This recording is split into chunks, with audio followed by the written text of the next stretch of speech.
नमस्कार दोस्तों, कैसे आप सभी लोग। आज हम स्वागत करते हैं आपके अपने YouTube चैनल ज्ञान संगम पर। दोस्तों, जो आज का हमारा टॉपिक है Uttar Pradesh current affair UP जी के स्पेशल क्लास है। इसमें जो आपको 6 मंथ का यूपी जो करंट अफेयर है उसमें हम आपको करवाएंगे।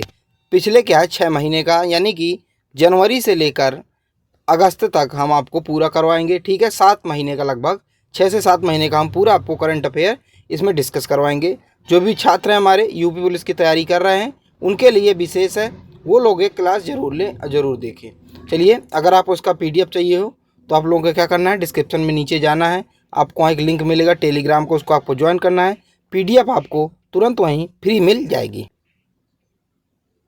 चलिए, हमारा जो पहला प्रश्न है हमारा, लोकसभा चुनाव 2024 में उत्तर प्रदेश के अयोध्या संसद से किसने चुनाव जीता, यानी कि उत्तर प्रदेश के अयोध्या से किसने चुनाव जीता था। तो अवधेश प्रसाद जी ने जीता था। किस पार्टी से थे? ये सपा पार्टी से। आप लोगों को पता होगा अभी लोकसभा 2024 के चुनाव हुए हैं, उसमें जो सब लोगों का मानना था कि बीजेपी उत्तर प्रदेश से के अयोध्या से जीतेगी, क्योंकि वहाँ उन्होंने राम मंदिर का निर्माण करवाया था। लेकिन वहाँ से कौन जीता? सपा जीती है, और ये कटाक्ष है बीजेपी के लिए। और अवधेश प्रसाद इसके क्या थे? मेंबर थे। ठीक है, तो हमारा फर्स्ट क्वेश्चन था।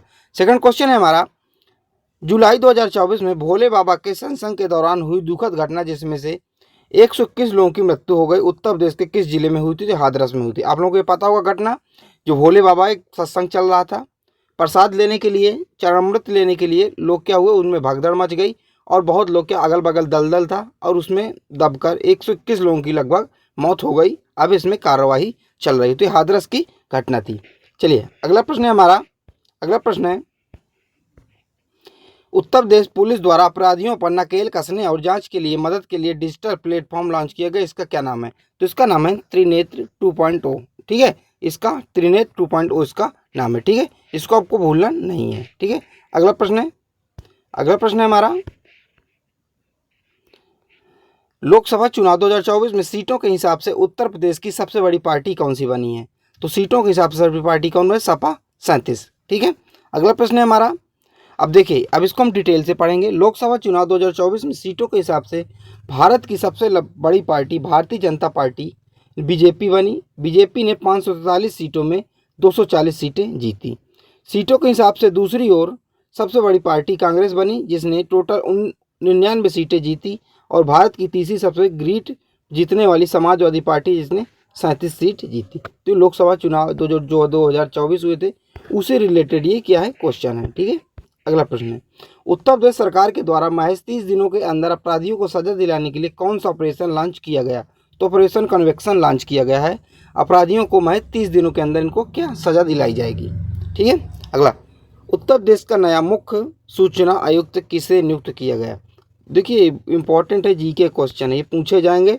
और मैंने अभी जो करवाए थे आपको यूपी जी के संबंधित जो क्लास करवाई थी अभी पीछे, अभी 2-3 दिन पहले अपलोड किया उस क्लास में, उससे हर बार हर पाली में प्रश्न फंस रहे हैं। जैसे एक प्रश्न फंसा था हमारा, जो मैंने करवाया था कि उत्तर प्रदेश पुलिस का मुख्यालय कहाँ है। मैंने बताया था कि प्रयागराज से लखनऊ हो गया, तो बहुत लड़के के गलत करके आए, मुझे मैसेज बाद में आया था कि हमने सर गलत कर दिया। तो आप लोग गलत मत कीजिएगा, प्लेलिस्ट देखिए, हमारे चैनल विजिट करिए और पढ़िए, जिनका एग्जाम है अभी पुलिस में। ठीक है, अगला है, उत्तर प्रदेश का नया मुख्य सूचना आयुक्त किसे नियुक्त किया गया? तो राजकुमार विश्वकर्मा को नियुक्त किया गया है। अगला प्रश्न है हमारा, हाल ही में दुर्गा शंकर मिश्रा के स्थान पर किसे उत्तर प्रदेश का नया मुख्य सचिव नियुक्त किया गया है? तो दुर्गा जो है शंकर मिश्रा के स्थान पर किसे उत्तर प्रदेश का मुख्य सचिव नियुक्त किया गया है? तो मनोज कुमार सिंह को नियुक्त किया गया है। अगला प्रश्न है हमारा, वर्तमान में उत्तर प्रदेश के पुलिस महानिदेशक डीजीपी कौन है? तो उत्तर प्रदेश के डीजीपी प्रशांत कुमार हैं। ठीक है, ये इंपॉर्टेंट है। अगला है, किस वरिष्ठ आईएएस अधिकारी को उत्तर प्रदेश का एक नया गृह सचिव नियुक्त किया गया? तो दीपक कुमार। किनको? दीपक कुमार को नियुक्त किया गया। अगला प्रश्न है हमारा, भारतीय इतिहास में सबसे कम उम्र के सांसद कौन बने हैं? तो पुष्पेंद्र कुमार सरोज। कौन बने हैं? पुष्पेंद्र कुमार सरोज। कहाँ से हैं? कौशाम्बी उत्तर प्रदेश से। ठीक है, अगला, उत्तर प्रदेश के किस महिला को उत्तर प्रदेश के पुलिस विभाग में उप अधीक्षक यानी कि डीएसपी के पद पर नियुक्त किया गया? तो दीप्ति शर्मा को। किसको? दीप्ति शर्मा को नियुक्त किया गया। अगला प्रश्न है, इलाहाबाद उच्च न्यायालय का मुख्य न्यायाधीश किसे नियुक्त किया गया है तो न्यायमूर्ति अरुण भंसाली को। इलाहाबाद उच्च न्यायालय का मुख्य न्यायाधीश किसे? न्यायमूर्ति अरुण भंसाली को नियुक्त किया गया। किस नंबर के? 91 नंबर के, 51। ठीक है, अगला है। और अगर हम डिटेल से बात करें तो वेल्टर मॉर्गन इलाहाबाद उच्च न्यायालय के प्रथम मुख्य न्यायाधीश थे। यानी वेल्टर मॉर्गन जो अंग्रेज थे तो इलाहाबाद उच्च न्यायालय के प्रथम मुख्य न्यायाधीश थे। ठीक है, अगला प्रश्न, अगला हमारा अगला पॉइंट है, इलाहाबाद उच्च न्यायालय का जो खंडपीठ है वो जो कहाँ है? लखनऊ है। तो आप लोगों से पूछा जा सकता है कि इलाहाबाद उच्च न्यायालय का खंडपीठ कहाँ है? तो लखनऊ है। अगला प्रश्न है, उत्तर प्रदेश के पिंकी को बेटी बचाओ बेटी पढ़ाओ अभियान का ब्रांड एम्बेसडर नियुक्त किया गया है। इनका संबंध उत्तर प्रदेश के किस जिले से? तो मिर्जापुर से। ठीक, किस जिले से? मिर्जापुर से इनका संबंध है। तो आप लोगों से ऐसा पूछ सकता है कि उत्तर प्रदेश के बेटी बचाओ बेटी पढ़ाओ का ब्रांड एम्बेसडर किससे बनाया गया? तो पिंकी को बनाया गया। ठीक है, अगला, बेटी बचाओ बेटी पढ़ाओ अभियान की शुरुआत 2015, ये मतलब ये वही पॉइंट है, 2015 कहाँ से हुई थी? मैंने अभी देखिए जैसे आपको बताया बेटी बचाओ बेटी पढ़ाओ ये अभियान था, तो मैंने बताया जो ब्रांड एम्बेसडर था वो यूपी का किसे बनाया गया है? मिर्जापुर के पिंकी को बनाया गया, लड़की को बनाया गया। तो अब यही अगला टॉपिक है कि इसका जो शुरुआत बेटी बचाओ बेटी पढ़ाओ की कहाँ से हुई थी?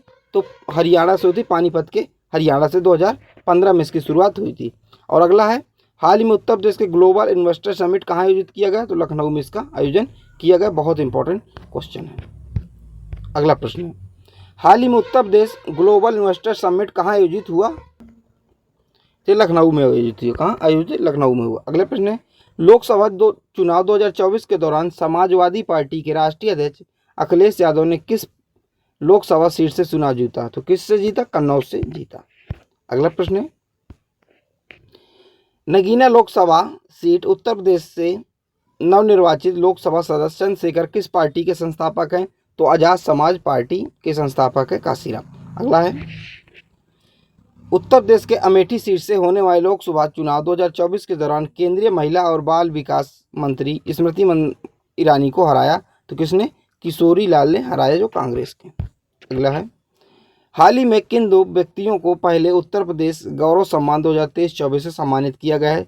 तो ऋतु कारीदघाल और नवीन तिवारी को सम्मानित किया गया है। किससे सम्मानित किया गया है? उत्तर प्रदेश गौरव सम्मान 2023-24। अगला प्रश्न है, उत्तर प्रदेश लोकायुक्त और उप लोकायुक्त संशोधन विधेयक 2024 के अनुसार लोकायुक्त और उप लोकायुक्त की नियुक्ति घटाकर कितने वर्ष कर दी गई? तो 5 वर्ष कर दी गई घटाकर, अधिकतम 70 वर्ष है। अगला प्रश्न है, उत्तर प्रदेश का पहला महिला विश्वविद्यालय कहाँ स्थित है? तो गोरखपुर में स्थित है। बहुत इंपॉर्टेंट क्वेश्चन है। तो उत्तर प्रदेश का जो पहला महिला विश्वविद्यालय गोरखपुर में स्थित है। अगला प्रश्न है हमारा, चुनाव आयोग ने हाल ही में अमरोहा जिले से संबंधित किस भारतीय क्रिकेटर खिलाड़ी को उत्तर प्रदेश स्टेट आइकन नियुक्त किया है? तो मोहम्मद शमी को इन्होंने स्टेट आइकन नियुक्त किया है। अगला है, उत्तर प्रदेश में G20 शिखर सम्मेलन का ब्रांड एम्बेसडर किसे नियुक्त किया गया? तो तुलिका रानी भारतीय सेवा की पूर्व सेना की पूर्व अधिकारी हैं। ठीक है, भारतीय सेना की पूर्व अधिकारी हैं, मेरठ से इनको नियुक्त किया गया G20 शिखर सम्मेलन का ब्रांड एम्बेसडर। अगला प्रश्न है, किस संस्थान द्वारा देश का पहला हाइड्रोथेरेपी केंद्र शुरू किया गया? तो IIT कानपुर द्वारा। कहाँ? IIT कानपुर द्वारा शुरू किया गया। अगला प्रश्न है, ये बहुत इंपॉर्टेंट प्रश्न है, सारे प्रश्न जो कि इंपॉर्टेंट क्योंकि करंट से प्रश्न है। अगला है, उत्तर प्रदेश में ड्रोन स्टार्टअप बढ़ावा देने के लिए किस IIT संस्थान ने उड़ान कार्यक्रम शुरू किया? तो IIT कानपुर ने उड़ान कार्यक्रम को शुरू किया है। अगला प्रश्न है, उत्तर प्रदेश में ड्रोन स्टार्टअप को बढ़ावा देने के लिए किस IIT संस्थान ने उड़ान कार्यक्रम? तो अभी मैंने आपको बताया IIT कानपुर। इस शायद क्वेश्चन क्या वो रिपीट हुआ है, माफ कीजिएगा, IIT कानपुर। ठीक है, अगला प्रश्न है हमारा, किस संस्थान ने एक एंटी ड्रोन सिस्टम वज्र विकसित किया? तो IIT कानपुर ने विकसित किया। ठीक है, अगला है, विश्व का सबसे विकसित कृत्रिम हृदय का निर्माण किस संस्थान ने किया? तो ये भी किया किसने? IIT कानपुर ने। अगला है, स्विट्जरलैंड के तर्ज पर उत्तर प्रदेश के किस जिले में नई गौशाला बनाई जा रही? तो आगरा में। कहाँ बनाई जा रही? आगरा में बनाई जा रही। कहाँ के तर्ज पर? स्विट्जरलैंड के मॉडल से सीखा जा रहा है, बनाया जा रहा है। अगला है, गोवंशों की वास्तविक संख्या का पता लगाने और उनके कल्याण के लिए किस राज्य सरकार ने अपनी पहले गौ जनगणना कराने की घोषणा की? उत्तर प्रदेश सरकार ने। किसने? उत्तर प्रदेश सरकार ने। ठीक है, अगला, उत्तर प्रदेश का पहला ट्रांसजेंडर विश्वविद्यालय कौन सा? तो कुशीनगर है। ठीक है, अगला, उत्तर प्रदेश का पहला कछुआ संरक्षण रिजर्व किस जिले में स्थापित किया गया है? तो गोंडा जिले में स्थापित किया गया है। ठीक है, उत्तर प्रदेश का जो पहला कछुआ संरक्षण है गोंडा जिले में स्थापित किया गया है। अगर आपसे पूछे भारत देश का, तो भारत देश का भागलपुर है, बिहार में ये स्थापित किया गया था। ठीक है, ये दोनों पॉइंट आपको याद रखना। अगर आपसे पूछे उत्तर प्रदेश का पहला कछुआ संरक्षण केंद्र रिजर्व केंद्र तो गोंडा में। अगर आप पूछे भारत देश का तो ये भागलपुर बिहार में। अगला प्रश्न है, भारत का पहला गिद्ध संरक्षण जटायु प्रजनन केंद्र उत्तर प्रदेश के किस जिले में स्थापित किया गया? तो महाराजगंज में स्थापित किया गया। अगला, उत्तर प्रदेश का पहला गाय अभ्यारण्य किस जिले में बनाया जा रहा है? तो मुजफ्फरपुर नगर में बनाया जा रहा है। ठीक है, इसको आप लोग याद रख कर लीजिएगा। अगला प्रश्न है, बालिकाओं के लिए देश का पहला सैनिक स्कूल कहाँ स्थापित किया गया? तो कहाँ किया गया? मथुरा, वृंदावन मथुरा, उत्तर प्रदेश 2024 में क्या किया गया? स्थापित किया गया। अगला प्रश्न है हमारा, उत्तर प्रदेश का पहला खेल विश्वविद्यालय मेजर ध्यानचंद कहाँ स्थित है? तो मेरठ में स्थित है। एक यूनिवर्सिटी बनी है, खेल यूनिवर्सिटी यानी खेल विश्वविद्यालय मेरठ में स्थित है। किसके नाम पर? मेजर ध्यानचंद के नाम पर। अगला है, उत्तर प्रदेश के आगरा जिले में स्थित जामा मस्जिद स्टेशन का नाम बदलकर क्या कर दिया गया? तो जो जामा मस्जिद के स्टेशन का नाम बदलकर मनकेश्वर मंदिर कर दिया गया। ठीक है, अगला है, उत्तर प्रदेश के फिरोजाबाद जिले का नया नाम क्या होगा? तो चंद्रनगर होगा इसका नया नाम। ठीक है, अगला प्रश्न है, मुगल सराय रेलवे स्टेशन चंदौली का नाम क्या ना कर दिया गया? तो पंडित दीनदयाल उपाध्याय स्टेशन इसका नाम बदलकर कर दिया गया है। अगला प्रश्न है, किस कंपनी ने अयोध्या में इलेक्ट्रिक व्हीकल ऑटो रिक्शा शुरू करने की शुरुआत की है? तो ऊबर कंपनी ने यूबर कंपनी है जो उसने शुरू की है। अगला है, उत्तर प्रदेश के सभी सरकारी वाहनों को 100% इलेक्ट्रिक व्हीकल करने का लक्ष्य कब तक रखा है? तो 2030 तक। उत्तर प्रदेश 2030 तक इसका लक्ष्य रखा गया है। अगला प्रश्न है, फाइलेरिया नामक बीमारी को उत्तर प्रदेश से खत्म करने का लक्ष्य क्या 2026 तक है? अब भारत सरकार द्वारा 2027 तक इन्होंने लक्ष्य किया, उत्तर प्रदेश सरकार ने 2026 तक। अगला प्रश्न है, उत्तर प्रदेश सरकार ने मलेरिया मुक्त उत्तर प्रदेश बनाने के लिए कब तक लक्ष्य रखा है? 2027 तक इन्होंने लक्ष्य रखा है। अब भारत सरकार ने 2030 तक इसका लक्ष्य रखा है। अगला प्रश्न है, स्वच्छ सर्वेक्षण 2023 के अनुसार उत्तर प्रदेश का कौन सा शहर सबसे स्वच्छ घोषित किया गया? तो उत्तर प्रदेश का सबसे स्वच्छ शहर जो उत्तर प्रदेश का नोएडा, गाजियाबाद, इसको सबसे स्वच्छ शहर घोषित किया गया। गंगा के किनारे स्थित सबसे स्वच्छ शहर कौन सा? वाराणसी है। ठीक है, अब भारत का सबसे स्वच्छ शहर गुजरात, इंदौर, मध्य प्रदेश और सूरत इनको किया गया है। अब भारत का सबसे स्वच्छ राज्य कौन सा है? तो महाराष्ट्र भारत का सबसे स्वच्छ राज्य है। ये कुछ पॉइंट हैं जो आपको पढ़ना है। ठीक है, अगला प्रश्न है, उत्तर प्रदेश में मक्का उत्पादन को लक्ष्य वर्ष 2024 से 28 तक कितना बढ़ाने का लक्ष्य रखा गया है? तो 3.2 मिलियन टन इसको बढ़ाने का लक्ष्य रखा गया है मक्का उत्पादन को। अंतर्राष्ट्रीय मोटा अनाज वर्ष कब मनाया गया? 2023 में मनाया गया। और केंद्र सरकार ने मोटे अनाज को जो नाम बदलकर अन्नश्री कर दिया है। क्या कर दिया? अन्नश्री अनाज रख दिया है। अगला प्रश्न है, आयुष्मान भारत प्रधानमंत्री जन आरोग्य योजना के तहत कौन सा राज्य 5 करोड़ आयुष्मान कार्ड जारी करने वाला भारत का पहला राज्य बन गया है? तो कौन सा राज्य बन गया? उत्तर प्रदेश राज्य बन गया है। आयुष्मान भारत प्रधानमंत्री जन आरोग्य योजना की शुरुआत जो 23 दिसंबर 2018 से रांची झारखंड से हुई थी। ठीक है, रांची झारखंड से इसकी शुरुआत हुई थी। अगला है, अयोध्या के राम मंदिर के लिए पेश किया गया दुनिया का सबसे बड़े ताले का निर्माण किसने किया? तो सत्यप्रकाश शर्मा ने किया था। किसने? सत्यप्रकाश शर्मा ने किया था। अगला है, अयोध्या में प्रतिष्ठित रामलला भगवान राम का वात्सल्य रूप के मूर्ति की प्राण प्रतिष्ठा कब की गई? तो 22 जनवरी 2024 में की गई थी। किसने किया? प्रधानमंत्री नरेंद्र मोदी जी के द्वारा किया गया। ठीक है, अगला है, अयोध्या में स्थापित भगवान राम के 51 इंच ऊंची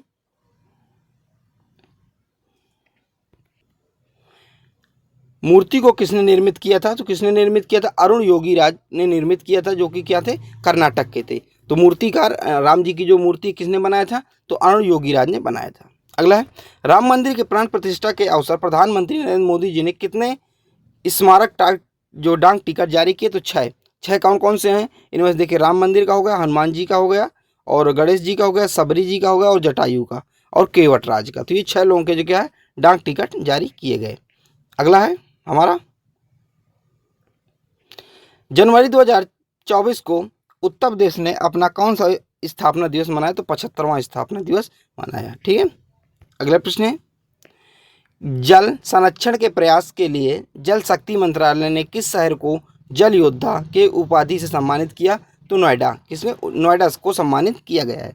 अगला प्रश्न है हमारा, केंद्रीय विद्युत प्राधिकरण के द्वारा जारी एक रिपोर्ट के अनुसार 2023-24 राज्य ट्रांसमिशन कंपनी के द्वारा ट्रांसमिशन लाइनों को जोड़ने के मामले में कौन सा राज्य प्रथम स्थान पर रहा? तो ये उत्तर प्रदेश प्रथम स्थान पर रहा। ठीक है।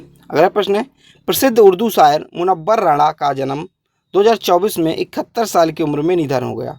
ठीक है, 71 साल की उम्र में क्या उनका निधन हो गया। उनका संबंध उत्तर प्रदेश के किस जिले से? तो रायबरेली से उनका संबंध है। ठीक है। अगला प्रश्न है, प्रधानमंत्री राष्ट्रीय बाल पुरस्कार 2024 से उत्तर प्रदेश के कितने बच्चों को सम्मानित किया गया? तो 2 बच्चों को सम्मानित किया गया। कौन कौन से? अनुष्का पाठक और आदित्य यादव जी को सम्मानित किया गया। अगला प्रश्न है, प्रधानमंत्री राष्ट्रीय बाल पुरस्कार 2024 से 19 बच्चों को सम्मानित किया गया। ठीक है, उत्तर प्रदेश से जिनमें से 2 थे और पूरे भारत में 19 बच्चों को सम्मानित किया गया। अगला है, नागरिक उड्डयन मंत्रालय ने किस हवाई अड्डे के पास योगी शिव की 242 फीट ऊंची प्रतिमा का अनावरण की मंजूरी दी है? तो जेवर हवाई अड्डे के पास। जेवर हवाई अड्डा कहाँ है? नोएडा। अगला है, मुख्यमंत्री योगी आदित्यनाथ और रक्षा मंत्री राजनाथ सिंह ने भगवान लक्ष्मण की 12 फीट ऊंची प्रतिमा का अनावरण कहाँ किया है? तो लखनऊ में किया। कहाँ किया है? लखनऊ में किया है। अगला है,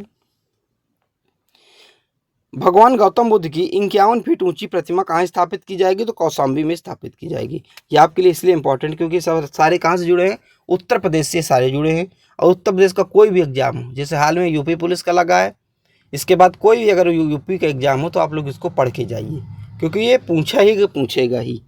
अगला है, हाल ही में प्रधानमंत्री मोदी के द्वारा कल्की धाम मंदिर की आधारशिला उत्तर प्रदेश के किस जिले में रखी गई? तो संभल जिले में रखी गई। अगला प्रश्न है हमारा, दुनिया का पहला जल विश्वविद्यालय किस जिले में स्थापित किया जा रहा है? तो हमीरपुर में स्थापित किया जा रहा है। अगला प्रश्न है हमारा, उत्तर प्रदेश कितने हवाई अड्डों के साथ देश का सबसे अधिक हवाई अड्डे वाला राज्य पहला बन गया है, तैयार होने जा रहा है?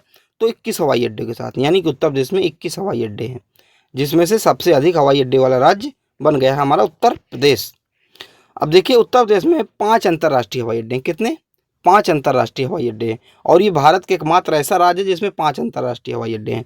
सबसे पहले कौन सा है? नोएडा अंतर्राष्ट्रीय हवाई अड्डा, महर्षि वाल्मीकि अंतर्राष्ट्रीय हवाई अड्डा जहाँ कहाँ की अयोध्या में है, कुशीनगर अंतर्राष्ट्रीय हवाई अड्डा कुशीनगर गोरखपुर में है। अगला है, चौधरी चरण सिंह अंतर्राष्ट्रीय हवाई अड्डा कहाँ है? लखनऊ में है। अगला है, लाल बहादुर शास्त्री अंतर्राष्ट्रीय हवाई अड्डा, ये कहाँ है? वाराणसी में। तो उत्तर प्रदेश में कुल कितने हैं? 5 अंतर्राष्ट्रीय हवाई अड्डे हैं और ये देश का पहला ऐसा राज्य है जहाँ 5 अंतर्राष्ट्रीय हवाई अड्डे हैं, सर्वाधिक हवाई अड्डे हैं। ठीक है। अगला, SJVN लिमिटेड द्वारा उत्तर प्रदेश के किस जिले में 50 मेगावाट और सौर ऊर्जा का संयंत्र उद्घाटन किया जा रहा है? तो कानपुर में। ठीक है। अगला है, हाल ही में किस समूह ने उत्तर प्रदेश में भारत का पहला गोला बारूद मिसाइल विनिर्माण परिषद को लॉन्च किया? तो अदानी समूह। कहाँ? कानपुर। अगला प्रश्न है, हाल ही में कहाँ 67 Akhil Bharatiya police duty meet 2024 का आयोजन किया गया? तो लखनऊ में किया गया। 12 से 16 फरवरी तक इसका आयोजन हुआ है लखनऊ में।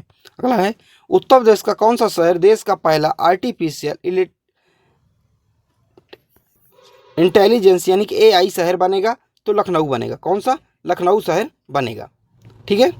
अगला है, उत्तर प्रदेश का कौन सा शहर देश का पहला आर्टिफिशियल इंटेलिजेंस बनेगा? तो यह मैंने आपको बताया लखनऊ बनेगा। रिपीट हुआ क्वेश्चन। अगला है, उत्तर प्रदेश के आगरा में स्थित जामा मस्जिद मेट्रो स्टेशन का नाम बदलकर क्या कर दिया गया है? तो मानकेश्वर मेट्रो स्टेशन इसका नाम कर दिया गया है। ठीक है। अगला है, हाल ही में उत्तर प्रदेश के किस संस्थान के द्वारा कृषि को बढ़ावा देने के लिए ऑटोमेटिक सोलर वेडिंग रोबोट का निर्माण किया गया, आविष्कार किया गया है? तो किया गया है पंडित दीनदयाल उपाध्याय गोरखपुर विश्वविद्यालय में इसका क्या है? इसका आविष्कार किया गया है। और इसका उद्देश्य क्या रहेगा? ये रोबोट काम क्या करेगा? तो रोबोट का काम क्या होगा? जो खरपतवार नियंत्रण के लिए विकसित किया गया है। ठीक है। ये दवाओं का क्या करेगा? छिड़काव करेगा। अगला है, उत्तर प्रदेश के किस जिले में NTPC ग्रीन एनर्जी के द्वारा 14 मेगावाट की सौर इकाई को वाणिज्यिक रूप में चालू किया गया? तो अयोध्या में। कहाँ? अयोध्या में किया गया है ऐसा। अगला है, उत्तर प्रदेश की पहली सोलर सिटी कहाँ है? अयोध्या में है।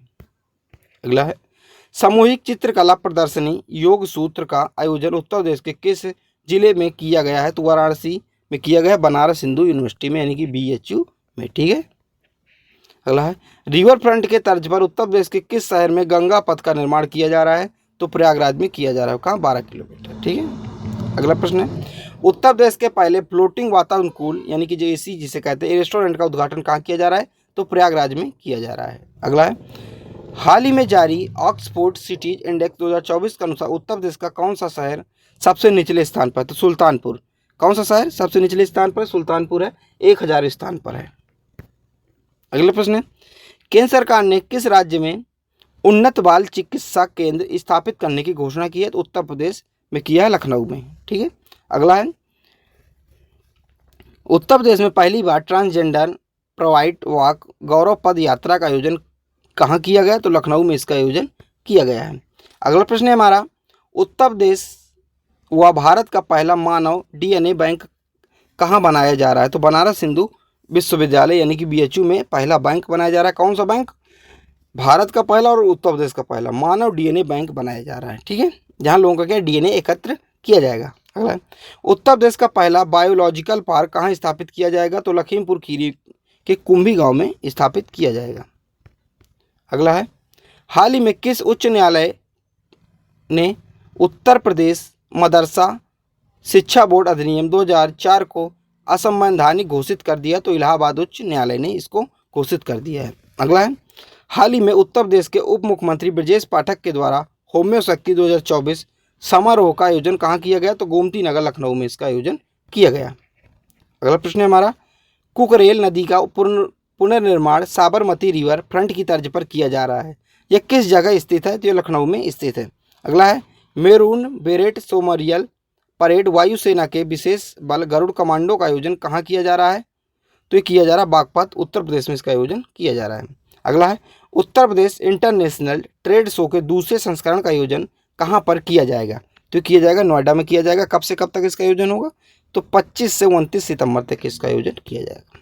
अगला है इंडिया एक्सपोजिशन मार्ट में इंडेक्स फूड 2024 का उद्घाटन कहाँ किया गया? तो ये नोएडा में किया गया। कहाँ किया गया? नोएडा में किया गया है। अगला है जुलाई 2024 में भारत के पहले पुलिस संग्रहालय की स्थापना कहाँ की गई? तो गाजियाबाद उत्तर प्रदेश में भारत के पहले पुलिस संग्रहालय की स्थापना की गई। अगला है उत्तर प्रदेश का पहला bone and tissue bank centre कहाँ खोला गया? तो BHU वाराणसी में इसको खोला गया। ठीक है। अगला है प्रदेश का पहला पशु विद्युत सौदाय गृह कहाँ बनाया खोला गया? कहाँ खोला गया है? तो पशु विद्युत सौदाय यानी कि जो पशु खत्म हो जाएंगे उनका क्या विद्युत के द्वारा उनका क्या अंतिम संस्कार किया जाएगा, तो जलहूपुर वाराणसी में ऐसा किया गया। अगला है उत्तर प्रदेश का कौन सा शहर देश में सबसे अधिक GI टैग वाला शहर बन गया है? तो देश का सबसे अधिक जो उत्तर प्रदेश का जो सबसे अधिक GI टैग वाला शहर कौन सा है? तो वाराणसी बन गया है। वाराणसी के 23 प्रोडक्ट को GI टैग मिल चुका है। ठीक है, 23। अगला है उत्तर प्रदेश के मुख्यमंत्री योगी आदित्यनाथ ने कहाँ पर देश के पहले हॉकी म्यूजियम का लोकार्पण किया है? तो कहाँ पर किया था? झांसी में किया है। नाम मेजर ध्यानचंद म्यूजियम। अगला है उत्तर प्रदेश के कहाँ पर उत्तर भारत के सबसे बड़े मॉल का उद्घाटन किया गया है? तो लखनऊ में उत्तर प्रदेश के सबसे बड़े उत्तर भारत के सबसे बड़े मॉल का उद्घाटन किया गया है, योगी आदित्यनाथ जी ने किया है। मॉल का नाम क्या है? लुलु मॉल का नाम है। अगला है उत्तर प्रदेश सरकार ने किस जिले में एडवेंचर ट्रैकिंग अभियान की शुरुआत की? तो सोनभद्र में इसकी शुरुआत की गई है। अगला प्रश्न है देश के पहले अर्बन ट्रांसपोर्ट रोपवे का कहाँ शिलान्यास वाराणसी में किसने किया? तो वाराणसी में किसने किया? तो प्रधानमंत्री नरेंद्र मोदी ने किया। ठीक है। अगला है नो योर आर्मी फेस्टिवल 2024 का आयोजन कहाँ किया गया? तो लखनऊ कैंटी में किया गया है। अगला प्रश्न है उत्तर प्रदेश के किस क्षेत्र को ग्रीन एनर्जी हब के रूप में विकसित किया जा रहा है? तो बुंदेलखंड क्षेत्र को जो ग्रीन हब के एनर्जी के नाम पर वहाँ पर विकसित किया जा रहा है। हाल ही में बुंदेलखंड गौरव उत्सव 2024 का आयोजन कितने जिलों में किया गया? तो 7 जिलों में किया गया। अब देखिए बुंदेलखंड में टोटल 7 जिले शामिल है, यानी कि उत्तर प्रदेश का जो बुंदेलखंड क्षेत्र है उसमें 7 जिले शामिल है। उन्हीं 7 जिलों के एक समूह को क्या कहा जाता है? बुंदेलखंड कहा जाता है। देखिए कौन कौन से 7 जिले हैं, जैसे झांसी हो गया और हमारा ललितपुर हो गया, जालौन हो गया, महोबा और हमीरपुर हो गया, चित्रकूट और बांदा। ये 7 जिलों के एक समूह को क्या कहा जाता है? बुंदेलखंड कहा जाता है। तो यहीं पे ग्रीन एनर्जी हब के रूप में विकसित किया जा रहा है, बुंदेलखंड को विकसित किया जा रहा है। तो ये आपके आज के वीडियो थे, क्वेश्चन थे जो आप मैंने आपको बताया, आज की वीडियो है। आप लोगों को वीडियो कैसी लगी आप लोग कमेंट में बताइए। मैं आपको पहले बता चुका हूँ, अगर आप उसका PDF चाहिए हो तो आपको क्या करना है, अगर आपको इसका PDF तो डिस्क्रिप्शन में नीचे जाना है, आपको वहाँ पर टेलीग्राम का क्या मिलेगा, लिंक मिलेगा। टेलीग्राम में ग्रुप में ज्वाइन हो जाना है और आपको वहाँ क्या इसका PDF मिल जाएगा। अगर आपको कोई सुझाव देना हो कि यहाँ कोई कमी रह गई है तो आप लोग सुझाव दीजिए। आप लोग वीडियो देखिए, पढ़िए, ठीक है। मैं आशा करता हूँ आप सभी का यूपी पुलिस में इस बार वर्दी का जो सपना है ज़रूर पूरा होगा। चलिए मिलते हैं अगली वीडियो पर, जब तक के लिए जय हिंद, जय भारत।